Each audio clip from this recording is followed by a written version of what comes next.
derrière eux, plus rien. C'est cette expression qui résonnait en moi lors de mon passage en Syrie du 19 au 28 septembre 2018. J'observais la destruction de Daesh et de ceux qui les avaient ensuite chassés des périphéries du nord de Damas au sud d'Alep. Parcourant environ 400 km en passant par Homs, Hama jusqu'aux limites du désert salé, en direction du lac Assad. Je suis impressionnée par les périphéries des villes, avec leurs bâtiments criblés de coups de canon, brûlés à l'intérieur, où portes et fenêtres sont comme des bouches grandement ouvertes, noircies par la fumée. Mais les maisons des villages, les petits magasins, les ateliers des artisans m'impressionnent encore plus. Des maisons de paysans, des petits producteurs, démolis, éviscérés, systématiquement une par une avec férocité.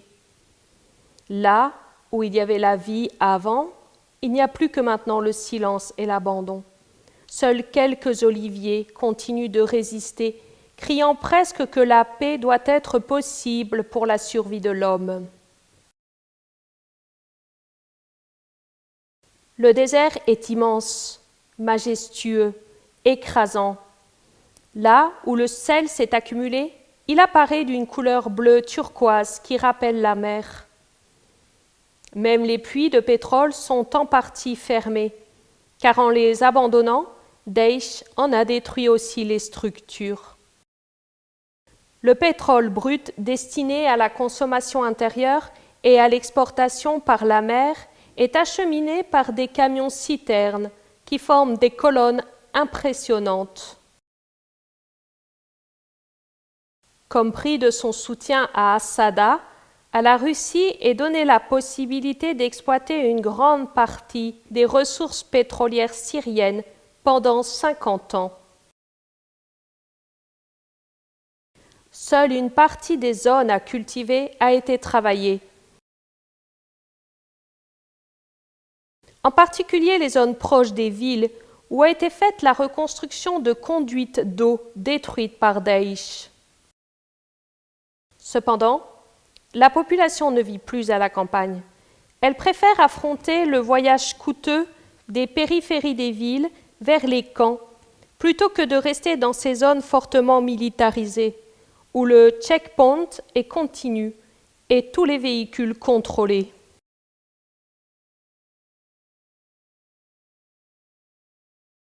Les militaires nous demandent également si nous avons des armes et exigent aux chauffeurs de montrer le papier prouvant sa dispense d'aller au front parce que tous les hommes âgés de 20 à 35 ans sont enrôlés de force.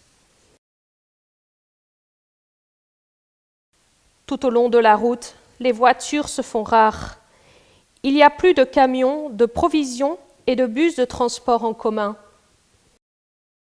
À un carrefour, après Hama, nous dépassons au moins 15 gros camions avec des armes russes dirigés vers Idlib, le dernier bastion occidental de Daesh, où devrait se dérouler, si la diplomatie et le bon sens ne l'emportent, des combats décisifs entre les troupes d'Assad soutenues par la Turquie et la Russie et les terroristes.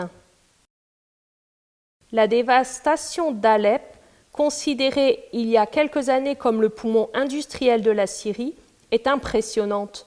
Elle rappelle la destruction des villes allemandes, en particulier de Berlin, après la Seconde Guerre mondiale. La ville s'est vidée de sa population, qui passe de 4 millions d'habitants à 1 800 000. Et l'exode continue, surtout de la part des jeunes.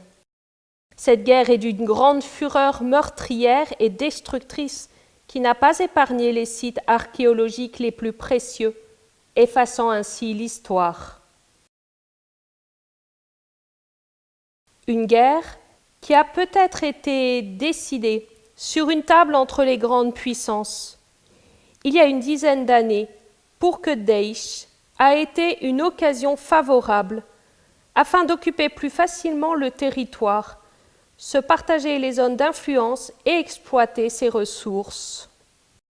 Une guerre que d'une façon ou d'une autre est en train de finir, même si la démocratie restera une utopie, car à la fin, tout le monde reconnaît la nécessité d'un gouvernement plus fort. Même l'embargo prendra fin. Les gens veulent la paix à tout prix. C'est un peuple fier, avec beaucoup de dignité, qui, comme me disait un ami syrien, même s'il est à genoux, il se lèvera à nouveau. Nous voulons aider ces personnes à se relever en commençant par les plus petits, sans défense, par l'école. Nous voulons aider les réfugiés à rentrer chez eux. Les filles de Marie Auxiliatrice, depuis plus de 100 ans, sont en Syrie.